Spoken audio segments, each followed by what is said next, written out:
Hey, my name is Rodney, and I love exploring the roads less traveled in my 2020 Jeep Gladiator Django. Join me as I attempt the Onion Creek Trail. Welcome to the channel. In this video, I am in Moab, Utah, one of my most favorite areas to go wheeling, and I'm going to do Onion Creek. This trail isn't anything technical. I believe basically any vehicle with some clearance can do it, so it's going to be a nice, easy, scenic drive. Today, I'm really looking forward to it. A little overcast and cool, but still a great day out here. This is going to be the first time taking the Jeep out on the dirt with my 37-inch tires. It was definitely not going to be a challenge for it, but still a nice way to start to break it in until tomorrow when I'm back out in this area. I'm going to do top of the world, so I'll be able to do a little test run here, a little mini shakedown. So I don't think I should need to air down or disconnect the sway bars or anything for this trail.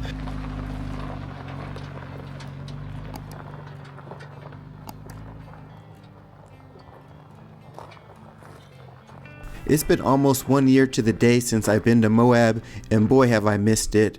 I always plan to come out at least twice a year, but the time always gets away from me. Last time I did Poison Spider, and the goal this trip is to get in 2 trails. A nice relaxing, more scenic trail like Onion Creek, and Top of the World, a more challenging Jeep Badge of Honor trail. I always come out to Moab in the fall or winter for 2 reasons. First, because I'm not a fan of the heat and Moab gets crazy hot in the summer. And second, I'm even less of a fan of crowds. And with 2 national parks in the area, Moab is packed in the summer, which means you pay $400 a night for a hotel room compared to $75 for the same room in the winter. But coming out in the winter has its own risks. I've never been snowed out, but the forecast over these next few days isn't promising. Rain in Moab means snow on the mesas above.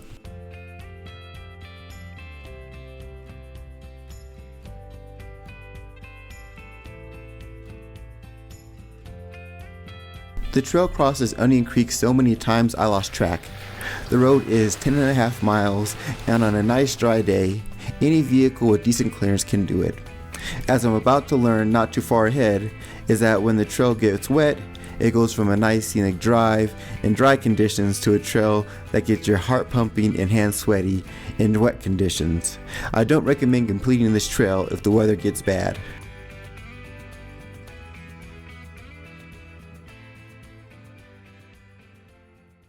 Right about here, the trail starts to gain an elevation, going up and down as the trail enters a canyon and the flurries turn to snow.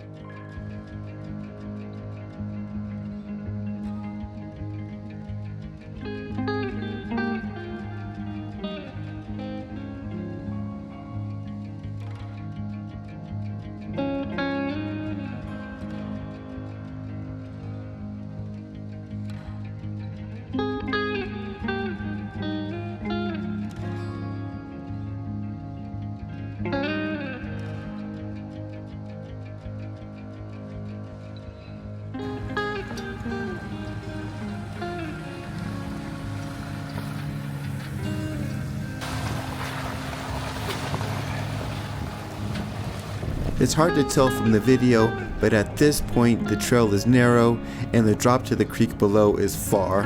All it would take to get into a bad situation is a patch of ice in the wrong area.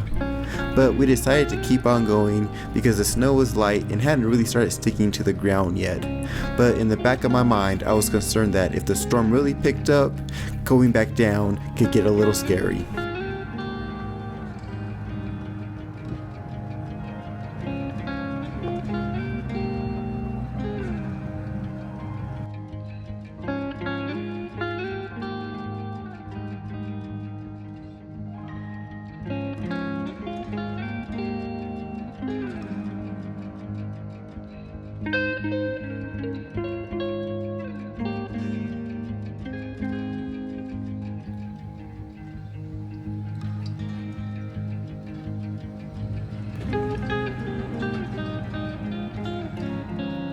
This bridge is pretty narrow. It would be a tight fit for a full-size truck, but it would be okay. The trail curves and starts to climb again, and by far this is the narrowest section of the trail so far. There was a few spots on the edge where the road was starting to wash out, and on the rock side there was the occasional rock fall, forcing you closer to the edge than I would have liked to have been.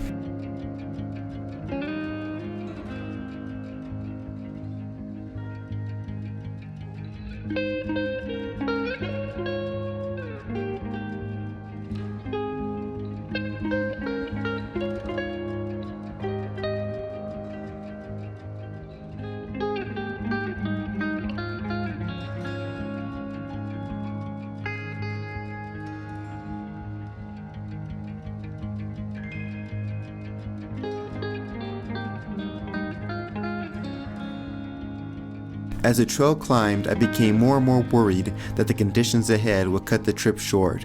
But on the other hand, the conditions had me excited to launch my new drone. I knew the white snow contrasting with the red dirt would make for some great shots, and I wasn't disappointed.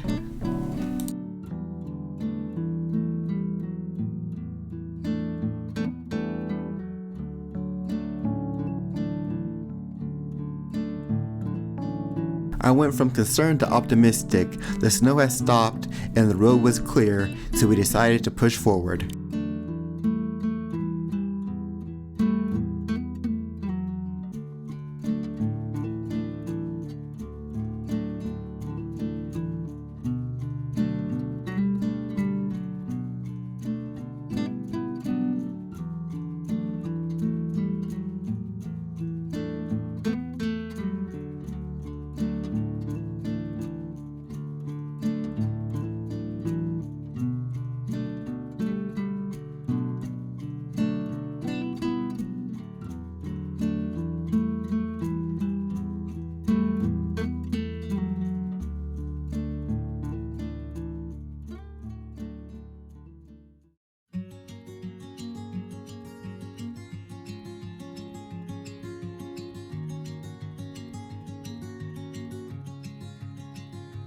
I pulled to the side of the road to let the Tacoma pass when the couple in the truck gave us some bad news. The storm had dumped a lot of snow at the top of the trail, and there was a steep 10% grade climb ahead. They got down alright, but had to go really slow. So it was time to make a decision. We decided to keep on going and would stop when the trail got too icy or snow-packed.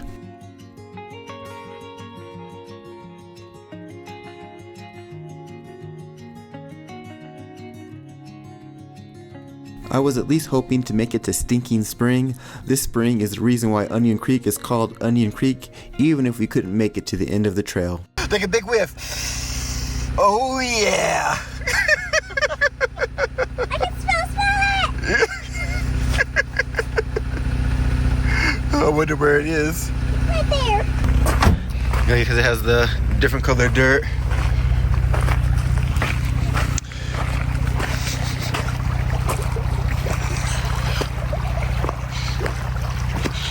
Oh yeah, look at all that disgusting stuff. I think that is the source of the smell. I think this is the stinky spring right here.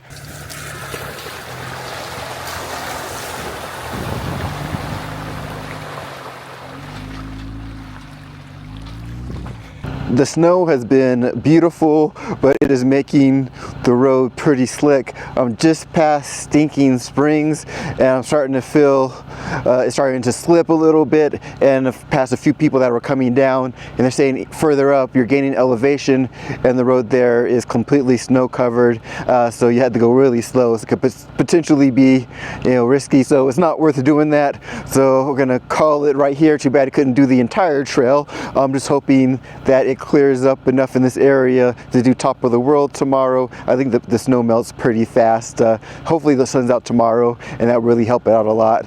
So it stinks to have to cut this trail short, but it's not worth the risk because this road is narrow, and there's some points where it's a pretty steep drop down into the river below, so it is not worth it, but still a great trail, and I definitely want to come back and finish it up.